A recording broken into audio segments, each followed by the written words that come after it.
Welcome back. It's week 4, a transition week for us between the first and second papers. But more importantly, for some of you, it's the first week back on campus. I'm not going to lie. I'm worried. I'm concerned. I'm stress eating.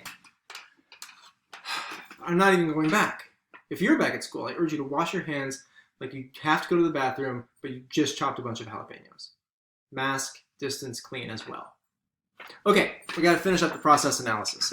You pre-wrote, then you wrote a draft that you posted to Canvas, and if I'm understanding Canvas right, as long as you posted before the deadline, then you should have received 2, if not more, peer reviews on your paper.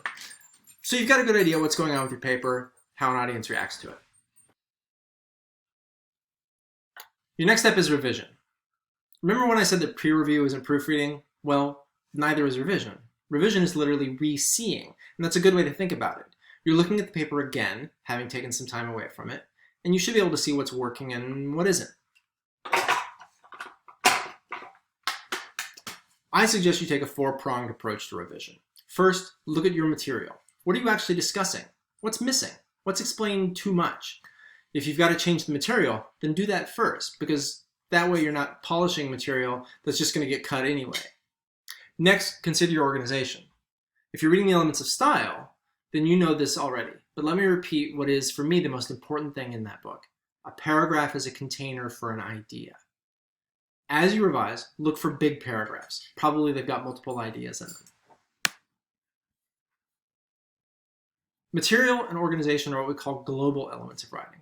And that's because changing them is going to change the whole essay. The next 2 things are local. Changing them involves change on the sentence or paragraph level. Your third stop is style, or voice. This is the hardest one to figure out, but your secret ingredient for it is the rhetorical triangle. Think about your audience and your goal. What language will you use to talk to them? You don't write like how you talk, at least the vast majority of us don't. But when you're trying to teach someone how to do something, you don't write in a way that purposely obfuscates the clarity of your syntax or, makes it confusing.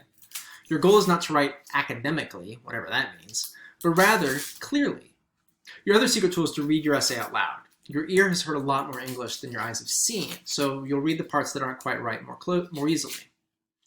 Finally, the last element of revision is mechanics. Here's the proofreading part. Make sure that you're avoiding sentence fragments and run-ons, comma splices, and dangling modifiers, all that high school English class stuff. Look out for misspelled words, especially ones that change the meaning. Again, reading out loud can help you catch those things. Another good way to get better at mechanics is to pay attention to the reading. Seeing other writers use the language is a better way to learn how to use the language. Just before you submit the revision, give it one more read through. Think of it as the pass in a restaurant, the moment when the food goes from the kitchen into the dining room. It's the last chance to make sure that everything that needs to be there is there, and that there aren't any spills or blobs of sauce where they shouldn't be. Upload your file, hit submit, you're done. Didn't even have to buy a stapler. Let's take a break. Okay, on to the next one. Our next paper is the rhetorical analysis. Again, it sounds like a complicated thing, but it's not. Basically, if a process analysis is an explanation of how a product is made, a rhetorical analysis is an explanation of how an argument is made. We do this by identifying the tools of the argument and then describing the effect that they have on the argument. For example, I'm also teaching a first-year seminar this semester. In the videos I make for them, I look like this. That's because I'm choosing to look more like a quote-unquote professor to them, to project an air of authority. That lets me be, I hope, a more reassuring presence for them as they start their college careers. But for this class, I'm much more casual. I'm dressed like this. Not because I don't want to reassure you, but because the argument I'm trying to make is that writing isn't this mystical talent that some people have and some people don't. It's like cooking. You can do it if you try, and the more you work at it, the better that you get. More details on this assignment next week, but to give you a heads up, the rhetoric that you'll analyze for this assignment is the rhetoric of cooking shows. They all have the same basic argument, here's how to make some food, but the elements of those arguments are vastly different. There's an older but useful essay by Bill Buford in the Extra Helpings this week if you want to start thinking about this now. Oh, and one last thing.